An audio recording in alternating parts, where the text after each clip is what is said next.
کہ میت کا غسل، اور کہا ہے کہ دیوبند کے علماء نے کہیں یہ تحریر فرمایا ہے کہ مرنے والے پہ غسل واجب تھا، اور اس کی بیوی نے بتایا یا قرائن سے جو بھی پتہ چلا، تو اس میت کا غسل جو ہے وہ شروع کیا جائے گا، یعنی اس کو وضو کرایا جائے گا تو اس کے ناک میں اور منہ میں کاٹن روئی کی بتیاں بنا کے پھریلیاں بنا کر پھیرا جائے تاکہ جنابت کے غسل کے سارے طریقے پورے ہو جائیں۔ بھئی جس نے بھی یہ فتویٰ لکھا ہے آپ جانے وہ جانے یہ غلط ہے، یہ فتویٰ درست نہیں ہے۔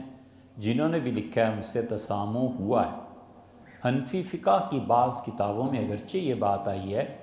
لیکن احمد شلبی رحمۃ اللہ علیہ جو کنز کے شارح ہیں انہوں نے بالکل اس کی نفی کی، انہوں نے سب پہ تنقید یعنی اس معنی میں کر دی کہ انہوں نے کہا یہ ٹھیک نہیں، نہ اس کی ناک میں کچھ ڈالا جائے گا نہ منہ میں، کیونکہ پانی کے اخراج کی پھر کوئی صورت نہیں، تو کہتے ہیں ایسے نہ کیا جائے۔ دو چیزوں میں اسے اجازت دی ہے، کلی کرنے میں میت کو کیونکہ وہ کر تو سکتا نہیں،